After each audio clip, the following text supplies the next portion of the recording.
ఇలాంటి వాళ్ళని పెట్టుకోనంట కాంగ్రెస్ పార్టీ ఏడాదిలో పతనం అయింది. రేవంత్ రెడ్డి ముఖం చూస్తే అర్థమైపోయింది, ఆయన ముఖం చిన్నపోయింది.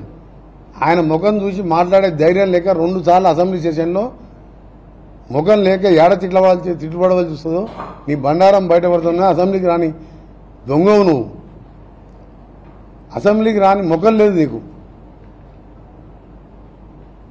రేవంత్ రెడ్డి కాదు కోమటిరెడ్డి వెంకరెడ్డి గారి గురించి రోజు మీరు మాట్లాడినా ఎవడు నమ్మడు. నీ దోపిడి దొంగ ఉదాహరణ తయారు చేయాలి. ఏం మాట్లాడుతున్నా అక్కడ వాళ్ళ అడ్వకేట్లు కానీ వాళ్ళు మాట్లాడి ఎప్పుడప్పుడు ప్రెస్కి వస్తే నా జడ్జి కూడా కోప్పడ్డాడు. ఒకరోజు నా కొడుకు ఎగ్జామ్స్ ఉంటారు, ఒకరోజు నాకు బీపీ ఎక్కువైంది అంటారు, ఒకరోజు స్టార్ క్యాంపెయిన్ కాబట్టి క్యాంపెయిన్ చేయాలి బెయిలీ అన్నారు. మొత్తం దోసుకున్నట్టు సూత్రధారి పాత్రధారి ఆమె అని చెప్పినాక ఎట్లా సిగ్గొస్తలేదు అర్థమవుతలేదు. కేసీఆర్ గారికి ఎట్లొచ్చి ప్రచారం చేస్తున్నాడు పబ్లిక్ అర్థం కాలేదా? బతుకమ్మ చాటన మందుబాటిలు అమ్ముకున్న వాళ్ళ పార్టీ కూడా ఓటేస్తారా? ఒక్క సీటు రాదు. 12-13 సీట్లు పెట్టుకున్నాం. 15 మిషన్ మా టార్గెట్. 12-13 సీట్లతోని ఇలా పార్లమెంట్లో గెలుస్తున్నాం. ఆ తర్వాత 3 నెలల్లో బీఆర్ఎస్ పార్టీ దుకాణం బంద్ అవుతుంది, ఆ పార్టీ ఉండదని చెప్పి నేను ఖచ్చితంగా చెప్తున్నా. ఆయన అట్లా మాట్లాడుతుంది కాబట్టి వాళ్ళు ఏం కుట్రలు చేస్తున్నాం మాకు తెలిసిపోద్ది. దానికి డబల్ కుట్రలు చేస్తాం. కుట్రలు చేయం మేము చేసే పనులు చూసే వస్తారు వాళ్ళు. నీ పార్టీని బొందబెట్టేది ఖాయం. నువ్వు చూసుకో, నువ్వు రేపటికెళ్ళి కోమటిరెడ్డి వెంకరెడ్డి ఏందో తెలుస్తుంది. నువ్వు మాట్లాడినావు కదా మాటలు. నల్గొండను ముంచి మా ఏఎంఆర్పి నీళ్లు రాకుండా కనీసం లైనింగ్ చేయకుండా ఇంకా ముఖం లేకుండా మాట్లాడుతున్నావు. మన సూర్యాంపేటకు వచ్చిండు, మన అంతకుముందు నల్గొండకు వచ్చిండు, ముషంపల్లికి పోయిండు. 10 ఏళ్ల కింద వాళ్ళ ఆయన ముషంపల్లి 10 సార్లు వస్తాను. పదవికి ఇంట్లో కూర్చొని ఏడ్చుకుంటా అలా కొడుకుని పంపించింది ముఖం లేక. సొరంగం పూర్తి చేసి చేయాలా బ్రహ్మాండంగా ఉంటుండే కదా మా జిల్లా. అందుకనే మీ అందరి ద్వారా ఒకటే కేసీఆర్కి చెప్పదలుచుకున్నాం. దాని కిందనే మళ్ళీ ఆయన కూడా ఇచ్చాను. రేవంత్ ఖచ్చితంగా బీజేపీలోకి పోతున్నాడు. ఈ మెంటల్ అయింది ఆయన కొడుకులకు, తండ్రి కొడుకులకు, ఆ బామ్మర్దికి కొంచెం కూడా ఆ కవిత జైల్లోకి పోయేసరికి మెంటల్ అయింది. ఎట్లా 2 ఏళ్ళు బెయిల్ రాదు, మేము కూడా పోతాం ఫోన్ ట్యాపింగ్లా, కాళేశ్వరంలా, యాదాద్రిలా. మనోడు కూడా పోతాడు. మన జిల్లా వాడు కూడా అన్న లోపలికి బెయిల్ వచ్చేది ఉన్నది.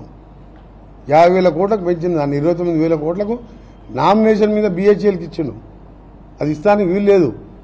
5 లక్షల కంటే ఎక్కువ టెండర్ పెట్టాలి. పెద్ద స్కామ్ అది. ఎల్ నరసింహారెడ్డి హైకోర్టు మాజీ ప్రధాన న్యాయమూర్తి గారు ఎంక్వైరీ చేస్తూ నోటీసులు ఇస్తున్నాం. అందుకనే చెప్తున్నాం, కాంగ్రెస్ పార్టీ గురించి మాట్లాడినా మరొకసారి మర్యాద దక్కదని చెప్పి మేము తలుచుకుంటే నీ దగ్గర అయ్యారా 7 మంది ఎంపీలకు పోయి సగం మంది మా దాంట్లకు సగం బీజేపీలకు పోయి ఎంపీ టికెట్ తెచ్చుకున్నాం. నీ క్యాండిడేట్లకే దిక్కు లేదు. ఆయనకంట సీట్లు వస్తాయంట, మాకు 1-2 వస్తాయంట. నవ్వు వస్తుంది పొద్దున ఆయన స్టేట్మెంట్ చూస్తుండే. అందుకనే మరొకసారి కేసీఆర్ గారికి చెప్తున్నాం, నీ బిడ్డని బెయిల్ తెచ్చుకునే ఉపాయం చేసి ఈలో కూడా నువ్వు నీ కొడుకు జైలుకు పోతే మా ముఖ్యమంత్రి గారు చెప్పినట్టు డబుల్ బెడ్రూమ్ అనుకున్నాం ఒకటి చెల్లపల్లి జైల్లో కడదామంటే అది సరిపోనట్టుంది. ఎందుకంటే ఈ రావులందరూ పోతట్టున్నారు. ప్రభాకర్ రావు నుంచి మొదలు పెడితే తారక రామ దాదాక ఎన్ని డబుల్ బెడ్రూమ్ కట్టాలి, చెర్లపల్లి కొన్ని కట్టాలి, చెంచల్గూడలు కొన్ని కట్టాలి. చేసిన మోసాలకు రాలిగా మళ్ళీ కాంగ్రెస్ పార్టీ గురించి మాట ఎత్తే మర్యాద దక్కదని చెప్పి సీరియస్గా వార్నింగ్ ఇస్తున్నాం. నువ్వు అనుకుంటున్నావు ఇట్లా కాంగ్రెస్ ఓటర్లు మర్యాదగా మాట్లాడుతున్నావు అనుకుంటున్నాను. నువ్వు నిన్న మొన్నటిదాకా బచ్చగాడు మాట్లాడితే ఏమో అనుకున్నావు. నిన్న నువ్వు ఎప్పుడైతే మాట్లాడినావో రేపటికెళ్ళి నిన్ను వెంటాడతాం, నువ్వు వేటాడతాం. నువ్వు కట్టెపట్టుకొని నువ్వే అన్నావు కదా మమ్మల్ని వెంటాడతామని. మాకు కట్టెపట్టుకునే ఏం లేదు, మేము గట్టిగా ఉన్నాం. నువ్వు ముసలాయన కట్టెపట్టుకుని వేటాడేది లేదు, వెంటాడేది లేదు. నీ దుకాణమే బంద్ అయింది. అందుకని మరొకసారి తీవ్రంగా ఖండిస్తున్నాం. ఇలాంటి మాటలు ప్రజాస్వామ్యంలో మంచి పద్ధతి కాదు. ప్రజలు ఎన్నుకున్న ప్రభుత్వాన్ని ఏడాదిలో పోతుందని జోస్యాలు చెప్పడం, ఆ రోజు కూడా చంద్రబాబు నాయుడు నుండి ఎన్టీఆర్ దింపిన దాంట్లో ఈయన కూడా పాత్ర ఉన్నదల్లా. అవన్నీ ఇక్కడ నడవదు. ఆయన కాంగ్రెస్ పార్టీ కార్యకర్తల దెబ్బలు తెలియదు. 10 ఏళ్ళు పోలీసులతో చూపించిండు. ఇలా మా కార్యకర్తలు ఉరికిరికిచ్చి మిమ్మల్ని కొడతాడు. జాగ్రత్త. ఇంకా మీరు అడుగుతారా?